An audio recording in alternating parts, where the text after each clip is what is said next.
بنتی ہے۔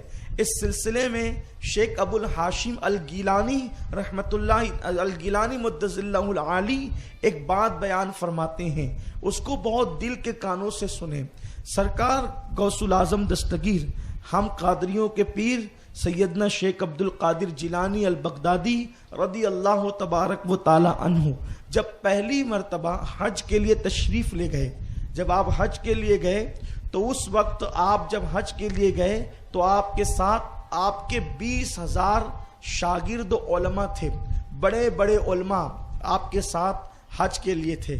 ظاہر سی بات ہے اگر عمرہ یا حج کے لیے مسجد کا کوئی امام ساتھ ہو جائے تو انسان سوچتا ہے کہ میرے مقدر کی معراج ہے کہ میں ایسے شخص کے ساتھ جا رہا ہوں کہ میں نہیں کروں گا، اور اگر وہ شخص روحانی طور پہ پاورفل ہے تو پھر اس کی برکت سے اپنا حج اور عمرہ بھی قبول ہو جائے گا۔ میرے پیارے آقا صلی اللہ علیہ وسلم کے پیارے دیوانوں، تو سرکار غوث الاعظم کے ساتھ جس کو حج کرنے کی سعادت نصیب ہو اس کے مقدر کے کیا کہنے۔ میں تو کہتا ہوں کہ جو ان کی چوکھٹ پہ بیٹھنے والا کتا ہے ہم اس کے برابر بھی نہیں ہو سکتے، تو جو ان کے ساتھ حج کے لیے پیچھے پیچھے چلے ہوں گے اس قافلے کی شان کا عالم کیا ہوگا۔ 20,000 بڑے بڑے متبحر علماء، فقہاء، محدثین، مفتیان کرام حضور غوث الاعظم پیر دستگیر کے ساتھ میں ہیں، اور آپ کے ساتھ جو ہے وہ آپ کے مریدین بھی ہیں۔ آپ اس شان کے ساتھ جب حرم کعبہ میں داخل ہوئے تو وہاں کے جو مفتی اعظم تھے، مفتی اعظم مکہ اس دور کے، انہوں نے کہا من انت، تو کون ہے؟ آپ کی اتنی شان و شوکت دیکھی، چونکہ سرکار غوث الاعظم بڑے پیر صاحب بہت قیمتی لباس بھی پہنتے تھے اور بہت شان و شوکت کے ساتھ آپ کی زندگی گزرتی تھی، تو بڑے پیر صاحب کو اتنے ٹھاٹ باٹ سے اور پیچھے اتنا بڑا جمگٹھا دیکھ کر کے پوچھا من انت، تو کون ہے؟ سرکار غوث پاک اس کے لب و لہجے سے سمجھ گئے کہ یہ صاحب کہنا کیا چاہتے ہیں۔ ظاہر سی بات ہے انسان کے پاس اگر علم ہوتا ہے تو اس علم کی گرمی بھی ہوا کرتی ہے۔ یاد رکھیں علم والے دو قسم کے ہوتے ہیں، ایک علم ظاہر والے اور ایک علم اللہ والے۔ جو علم ظاہر والے ہوتے ہیں وہ چھوٹی چھوٹی باتوں پر جو ہے پنکتے ہیں، لڑتے ہیں، جھگڑتے ہیں، یہ علم ظاہر والوں کی بات ہے۔ لیکن جن علم کے ساتھ اللہ والے ہوتے ہیں تو پھر وہ بہت سنجیدہ ہوتے ہیں، بہت با اخلاق ہوتے ہیں، بہت با کردار ہوتے ہیں، بہت با عمل ہوتے ہیں۔ ان کو دیکھو تو خدا یاد آتا ہے، ان کی زندگی کو دیکھو تو رسول پاک کی زندگی یاد آتی ہے، بس ان کی زندگی ہی بڑی عجیب ہوتی ہے۔ تو مفتی اعظم مکہ نے کہا تو کون ہے؟ تو حضور غوث الاعظم دستگیر بڑے پیر صاحب نے کہا آپ کو کام کیا ہے؟ تو چونکہ غوث پاک کوئی چھوٹی موٹی ذات تو تھی نہیں، آپ نے فرمایا آپ کو کام کیا ہے؟ تو کہا کہ آپ کو دیکھ کر، آپ کا رکھ رکھاؤ دیکھ کر، آپ کا ٹھاٹ باٹ دیکھ کر مجھے ایسا لگتا ہے کہ آپ عالم دین ہیں۔ میرے غوث نے فرمایا الحمدللہ میں عالم دین ہوں۔ تو اس مفتی اعظم مکہ نے کہا آپ مجھے جانتے میں کون ہوں؟ میں مکے کا مفتی اعظم ہوں۔ تو انہوں نے فرمایا مفتی اعظم مکہ نے کہ آپ کا نام کیا ہے؟ تو آپ نے فرمایا مجھے عبد القادر الگیلانی کہتے ہیں، یعنی جیلانی کہتے ہیں۔ حضور غوث الاعظم سے مفتی اعظم مکہ نے کہا اگر آپ اتنے بڑے عالم ہیں تو چلو بیٹھتے ہیں اور بیٹھ کر کے کچھ مسئلے مسائل پر بحث و مباحثہ کرتے ہیں، اس لیے کہ عالم کتنی بھی بڑی پگڑی باندھ کر کے آئے، کتنا بھی خوبصورت لباس پہن کر کے آئے، اس کا علم کتنا ہے، اس کا علم معیار کتنا ہے، اس کا مبلغ علمی کتنا ہے، یہ کب پتہ چلتا ہے؟ جب وہ گفتگو کرتا ہے، جب وہ بات چیت کرتا ہے، جب وہ مسائل پر زبان کھولتا ہے، تب پتہ چلتا ہے کہ اس کے پاس علم کتنا ہے۔ تو ظاہر سی بات ہے پیچھے تو 20,000 کی فوج ہے، لیکن آپ کو آتا جاتا ہی کچھ نہیں، تو پھر کیا بات ہے؟ جو سرکار غوث الاعظم دستگیر سے انہوں نے کہا کہ چلو بیٹھ کر کے کچھ بات چیت کرتے ہیں اور مسائل پہ ڈسکس کرتے ہیں۔ حضور غوث پاک نے کہا اب غوث پاک ہیں، غوث پاک چاروں فقہ جانتے تھے، فقہ حنبلی جانتے تھے، فقہ حنفی جانتے تھے، فقہ شافعی جانتے تھے، فقہ مالکی جانتے تھے۔ تو آپ نے فرمایا مفتی اعظم مکہ صاحب سارے بحث و مباحثے بعد میں کریں گے، پہلے آپ میرے ایک سوال کا جواب دو۔ مفتی اعظم مکہ نے کہا کیا سوال ہے آپ کا؟ اس لیے کہ جس کی ساری زندگی کتابیں پڑھنے اور پڑھانے میں گزری ہو تو اس کے لیے سوالات کی حیثیت کیا ہو سکتی ہے؟ تو حضور غوث الاعظم دستگیر نے فرمایا مفتی صاحب یہ بتائیے کہ حضور صلی اللہ علیہ وسلم نے ساری زندگی غسل فرمایا، اس پر کوئی کلام اور بات چیت نہیں، لیکن حضور علیہ السلام کا پوری زندگی کا غسل قیمتی، ایک ایک لمحہ قیمتی، مگر سب سے قیمتی غسل جو حضور علیہ السلام کا تھا وہ بعد از وصال تھا۔ وصال کے بعد حضور صلی اللہ علیہ وسلم کا غسل سب سے قیمتی غسل تھا۔ تو وہ غسل جو دیا ہے مولا علی نے دیا ہے، وہ غسل کا پانی کہاں چلا گیا؟ وہ غسل رسول کا پانی جو حضور کے جسم سے مس ہوا، وہ پانی کہاں چلا گیا؟ جیسے ہی غوث الاعظم دستگیر نے سوال کیا تو مفتی اعظم مکہ کو حیرت ہوئی کہ اتنا سوال مضبوط اور اتنا زبردست ہے تو یہ کوئی آدمی معمولی نہیں لگتا، لیکن وہ بھی مفتی اعظم مکہ تھے، کوئی معمولی آدمی تو نہیں تھے، پوری زندگی پڑھنے پڑھانے میں گزری تھی، بہت بڑے عبادت گزار متقی پرہیزگار آدمی بھی تھے۔ انہوں نے فرمایا کہ حضرت آپ مجھے ایک رات کی مہلت دیں، کل صبح ہم پھر ملیں گے انشاءاللہ، اور میں آپ کے سوال کا جواب انشاءاللہ کل دوں گا، آج مجھے نہیں معلوم ہے۔ دیکھو یہ کہنا کہ مجھے نہیں معلوم ہے یہ بھی ایک علم ہے۔ آج کل انسان مجھے نہیں معلوم ہے یہ کہنے میں شرم محسوس کرتا ہے، حالانکہ نہیں معلوم ہے تو نہیں معلوم ہے۔ ارے نہیں معلوم ہے کہنا یہ فرشتوں کی سنت ہے، سبحانک لا علم لنا، یہ لا علم لنا کہنا یہ فرشتوں کی قدسیوں کی سنت ہے، اور مجھے سب آتا ہے کہنا اور اس پہ غرور کرنا یہ شیطان کا طریقہ ہے۔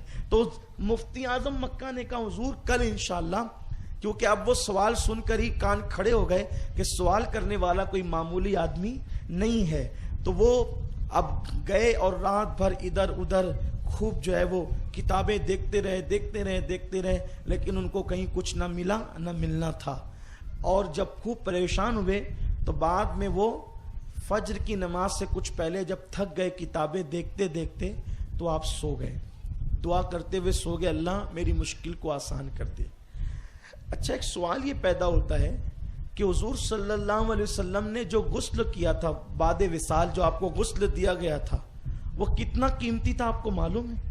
وہ کتنا قیمتی تھا، اور اس پانی کی برکت کیا تھی، اس پانی کی شان کیا تھی؟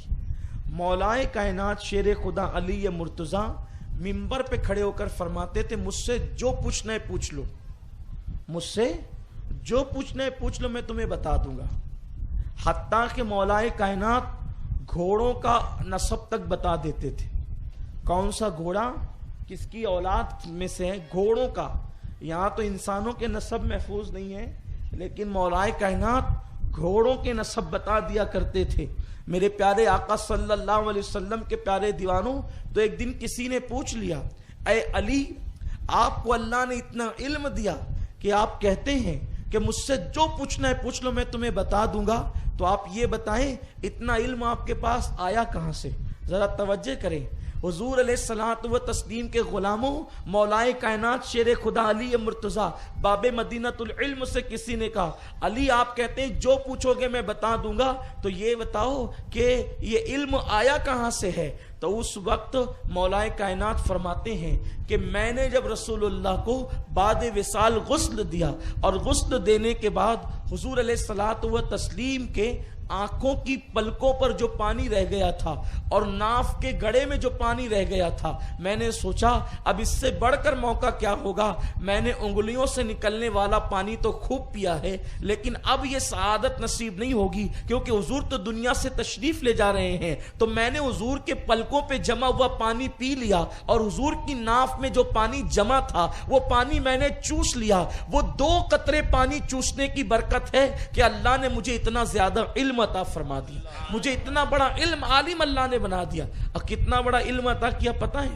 ایک مرتبہ سائنسدانوں کے اندر بحث ہوئی کہ یہ تخلیق کیسے ہوئی، کائنات کیسے بنی، چاند کیسے بنا، سورج کیسے بنا، ستارے کیسے بنے، سیارے کیسے بنے، یہ سب چیزیں کیسی بنی، اس پر بحث ہونے لگی۔ تو خوب لوگ تحقیق کرنے لگے، ادھر تحقیق ادھر تحقیق، یہ ملک جانا وہ ملک جانا، یہ سب لوگ کرنے لگے۔ تو کسی علی کے ماننے والے نے کہا ایک کام کرو، علی کے خطبات پڑھ لو کہ کائنات بنی کیسے۔ تو غیر مسلم عیسائی تھا، جب اس نے میرے مولا کا خطبہ پڑھا تو اس نے 2 باتیں کہی، یا تو جس نے کائنات بنایا اسی نے یہ خطبہ دیا ہے، یا تو جس نے کائنات بنایا اسی نے یہ خطبہ دیا ہے، یا پھر کائنات بن رہی تھی تو یہ دیکھ رہا تھا اس نے خطبہ دیا ہے؟ دو چیزیں ہو سکتی ہے، یا تو یہ خطبہ بنانے والے کا ہے، یا جس کے سامنے کائنات بن رہی تھی اور اس نے اپنی نگاہوں سے مشاہدہ کیا۔ غور فرمائیں، یہ علم علی ہے، اور علم علی آیا کہاں سے ہے؟ بخاری اور مسلم تو ان کی خیرات ہے، بخاری اور مسلم تو ان کی خیرات ہے، تفاسیر کی کتابیں تو ان کی خیرات ہے، لیکن سنو لوگوں، علی کو اتنا علم آیا کہاں سے؟ تو میرے مولا نے کہا رسول اللہ کے آخری وقت میں جو غسل کا پانی تھا، جو بعد وصال حضور کی پلکوں پہ جمع تھا اور ناف میں جمع تھا، میں نے چوس لیا تو اللہ نے مجھے اتنا بڑا عالم بنا دیا۔ اب بتائیے کہ جس کے 2 قطروں کو چوس کر کے علی اتنے بڑے عالم بنتے ہیں، حضور کے اس غسل کے پانی کی برکت کیا ہوگی؟ جس کی 2 بوند ہے سرو سلسبیل ہے، وہ رحمت کا دریا ہمارا نبی، جس کے تلووں کا دھون ہے آب حیات، جس کے تلووں کا دھون ہے آب حیات، ہے وہ جان مسیحا ہمارا نبی۔ جب تلووں کا دھون آب حیات ہے تو ناف کی گرہ میں آنے والے پانی کی شان کیا ہوگی؟ پلکوں پر جمے ہوئے پانی کی شان کیا ہوگی؟ اب سمجھے حضور علیہ الصلوۃ والتسلیم کے وصال کے بعد کے غسل کے پانی کی اہمیت کیا ہے؟ تو حضور غوث پاک نے مفتی اعظم مکہ سے یہی پوچھا کہ مفتی صاحب بتائیے وہ پانی کہاں گیا، وہ پانی کہاں گیا؟ مفتی اعظم مکہ نے کہا کل جواب دیں گے، اور پوری رات ڈھونڈتے رہے۔ یاد رکھنا، کتاب سب پڑھتے ہیں لیکن کتاب سے کام کی باتیں سب کو نہیں ملتی، بلکہ جس پر خاص کرم ہوتا ہے پھر اسی کو سجائی دیتا ہے، فیضان علم کی برکتیں اسی کو ملتی ہے۔ اب مفتی اعظم مکہ ڈھونڈتے ڈھونڈتے سو گئے دعا کرتے ہوئے، جب آنکھ لگی تو دل کی آنکھیں بیدار ہو گئی۔ اب مفتی اعظم مکہ نے کیا دیکھا؟ سامنے سے حضور تشریف لا رہے ہیں، اللہ کے حبیب غیبدہ نبی تشریف لا رہے ہیں، اور ان کے ساتھ ایک اور شخص ہے جو بڑا خوبصورت ہے، لیکن حضور کی چمک دمک اتنی ہے، حضور کی نورانیت اتنی ہے کہ جو بازو میں کھڑا ہوا آدمی ہے وہ نظر نہیں آتا، اس کا چہرہ صحیح طور پر دکھائی نہیں دیتا، اس کے کپڑے تو سمجھ میں آتے، چہرہ سمجھ میں نہیں آتا، اتنی نورانیت ہے۔ جیسے آپ کسی فوکس کے بالکل قریب کی کوئی چیز اگر دیکھنا چاہیں تو آپ کو نظر نہیں آئے گی، جیسے اگر آپ ادھر بیٹھے ہوئے ہیں تو آپ یہ فوکس پہ دیکھیے کہ ادھر کا پیپ نظر آ رہا ہے لیکن بالکل نیچے کا پیپ صحیح طور پہ نظر نہیں آئے گا، یہ روشنی کی خصوصیت ہوتی ہے۔ تو اللہ کے حبیب کی نورانیت میں وہ بازو میں کھڑا ہوا آدمی صحیح طور پہ نظر نہیں آ رہا تھا، تو مفتی اعظم مکہ نے کہا یا رسول اللہ آپ نے بڑا کرم فرمایا، اور بہت مشکل کے وقت آپ میرے خواب میں تشریف لائے، اور آپ سے بہتر جواب کون دے سکتا ہے میری مشکل کا؟ یا رسول اللہ میرے ماں باپ آپ پہ قربان، حضور مجھ سے ایک سوال کیا گیا ہے کہ حضور علیہ الصلوۃ والتسلیم کو بعد وصال جو غسل دیا گیا تھا وہ غسل کا پانی کہاں چلا گیا؟ یا رسول اللہ آپ بتائیں، کیونکہ آپ بتائیں گے تو آپ کی بات سب سے زیادہ صحیح ہوگی۔ حضور رسول پاک علیہ الصلوۃ والتسلیم نے مسکرا کر فرمایا تیرے سوال کا جواب میں نہیں دوں گا، بلکہ میرے بازو میں یہ جو کھڑا ہے نا یہ تیرے سوال کا جواب دے گا، تو اس سے پوچھ۔ مفتی اعظم مکہ نے کہا حضور آپ کون ہیں میں نہیں جانتا، لیکن میرے آقا کے فرمان پر آپ سے عرض کرتا ہوں کہ بتائیے وہ جو حضور علیہ السلام کو وصال کے بعد جو غسل دیا گیا تھا وہ غسل شریف کا پانی کہاں چلا گیا؟ تو بازو میں جو آدمی کھڑا ہوا تھا وہ کہنے لگا وہ غسل کا پانی ایسا ہوا کہ جب حضور کو غسل دیا گیا تو اللہ نے اس پانی کو اٹھا لیا، اللہ نے اس پانی کو زمین پہ رہنے نہیں دیا، اور اس پانی کو اللہ نے اٹھا لیا، پھر اللہ تعالیٰ نے اس کو بادل کی شکل عطا فرمائی، اللہ نے اس کو بادل بنا دیا، اور اس بادل بنانے کے بعد اللہ تبارک و تعالیٰ قیامت تک جہاں جہاں مسجدیں بنوانا چاہتا تھا اللہ نے اس بادل کو حکم دیا کہ جا کر کے وہیں پہ برس جا کر کے وہیں پہ برس جا۔ تو اب مسجد غوثیہ نوریہ بھی اپنے محلے کا پلاٹ ہے، مسجد امیر حمزہ بھی اپنے محلے کا پلاٹ ہے، مسجد یا رسول اللہ بھی اپنے محلے کا پلاٹ ہے، مسجد فیض رسول اور اولیاء مسجد بھی اپنے محلے کا پلاٹ ہے، لیکن اپنے گھر میں اور اس میں فرق یہ ہے کہ اپنے گھر میں کتوں کے پیشاب کبھی پڑے ہوں گے، لیکن یہ وہ اللہ کے گھر ہیں جہاں پر رسول اللہ کے غسل کا پانی گرا ہوا ہے۔ حضور علیہ الصلوۃ و تسلیم کے غسل کا پانی گرا ہوا ہے. توجہ فرمائیں, اب اگر رسول پاک کے بعد وصال کے غسل کے پانی کی برکت ہم پانا چاہتے ہیں تو مسجد میں آ کر کے بیٹھ جاؤ, اس پانی کی برکتیں نصیب ہو جائے گی, اس پانی کی برکتیں مل جائے گی. یہ مسجدیں ہیں مسجدیں. مسجدوں کا مقام تو دیکھو, جو 2 قطرے مولا علی کو مل جائے تو علی المرتضی اتنے بڑے عالم بن جائیں. اللہ اکبر. میرے اللہ نے محبوب کے پانی کے غسل کے پانی کے قطروں کو وہاں پر برسایا جہاں پر قیامت تک مسجد بنانی تھی, اور جہاں جہاں بھی وہ پانی کے قطرے گرے ہیں اللہ تبارک و تعالیٰ نے اس پانی کے قطروں کی حفاظت کی ہے. اور آج نہیں تو کل صحیح, کل نہیں تو پرسوں صحیح, کبھی نہ کبھی ضرور بھی ضرور جو ہے وہ وہاں پر مسجد بنے گی. اسی لیے ایک مرتبہ جو مسجد بن جاتی ہے قیامت تک وہ مسجد رہتی ہے. اگر مسجد کو آپ ہٹا نہیں سکتے, کیوں نہیں ہٹا سکتے؟ اس لیے نہیں ہٹا سکتے کہ پلاٹ کی قیمت نہیں ہے. اس کو ہٹا کے اس سے قیمتی پلاٹ مل جائے گا, پیسوں کے اعتبار سے قیمتی مل جائے گا, لیکن یہاں جو قطرے گرے ہیں رسول پاک کے غسل پاک کے, تو پھر وہ کہاں ملیں گے؟ تو اس لیے بڑی قیمتی ہوتی مسجدیں. تو اس شخص نے بتایا, یہ خواب سے بیدار ہوئے تو بالکل حشاش بشاش تھے اور بہت خوش تھے. آنے دو اس اجنبی کو اور اس اجمی کو, اس اجمی عالم کو, اب ہم ان سے بات کریں گے. اس کے بعد جب صبح ہوئی تو میرے غوث فرشان کے ساتھ آئے. آنے کے بعد آپ نے وہ سوال ہی نہیں کیا, غوث پاک نے وہ سوال ہی نہیں کیا. کیوں؟ نظر تو الی بلاد اللہ جمعا کا خردلتین علی حکم اتصالی, کہ میں اللہ کے شہروں کو ایسے دیکھتا ہوں جیسے تم ہتھیلی پہ رائی کا دانہ دیکھتے ہو, اور فرماتے میں تمہارے دلوں کو بھی دیکھتا ہوں. فرماتے ہیں اگر میری زبان پہ شریعت کی پابندی نہ ہو تو جو کھا کے آتے وہ بھی بتا دوں گا, اور جو بچا کے آتے وہ بھی بتا دوں گا, جو سوچتے وہ بھی بتا دوں گا, جو دل میں وہ بھی بتا دوں گا, جو پیٹ میں وہ بھی بتا دوں گا. یہ میرے غوث کی شان ہے, اور لوگوں کو بتایا بھی آپ نے. غوث پاک ان سے باتیں کرتے رہے, اور مفتی اعظم مکہ بے چین ہوتے رہے, یہ پوچھتے کیوں نہیں, یہ پوچھتے کیوں نہیں. آخرکار غوث پاک نے وہ سوال کیا ہی نہیں, تو انہوں نے تنگ آ کے کہا کہ وہ کل والا سوال آپ نہیں کرتے, کل والا سوال آپ پوچھتے نہیں. غوث پاک نے ایسا فرمایا جیسے کہ آپ بھول, ہاں جی بتائیں, کہ آپ نے وہ اس کا جواب ڈھونڈا. کہا ہاں, دراصل ایسا ہے شیخ عبد القادر صاحب کہ وہ جو رسول اللہ کے غسل کا پانی تھا بعد وصال, اللہ نے اس کو آسمان پہ اٹھایا, بادل بنایا, اور قیامت تک جہاں مسجدیں بنوانی تھی وہاں پر اس کو برسا دیا تاکہ وہاں پہ مسجد بن سکے اور مسجدوں کو عظمت اور برکت مل سکے. اب یہ بات تو انہوں نے بتا دی. بات جب کوئی بیان کرے تو اس سے پوچھا جائے کہ یہ آپ نے کہاں پڑھا.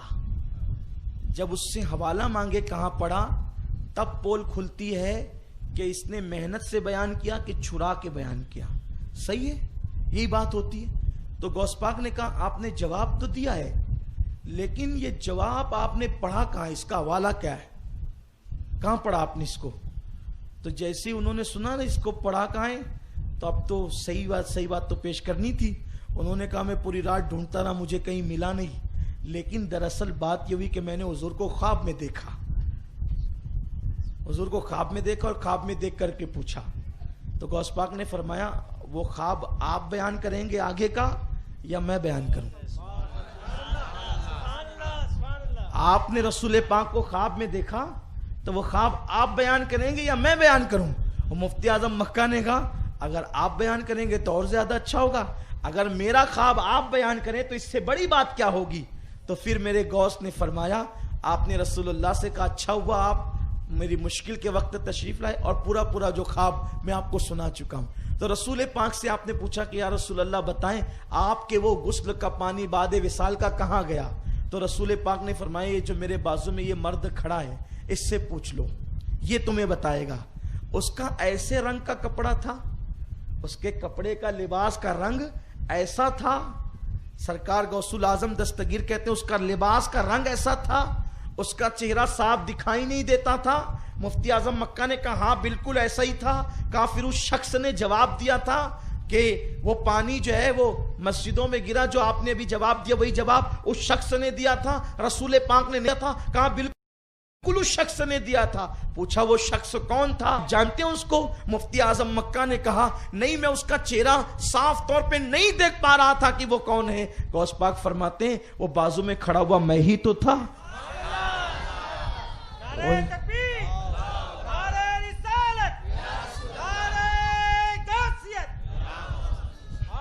وہ جو بازو میں کھڑا ہوا میں ہی تو تھا.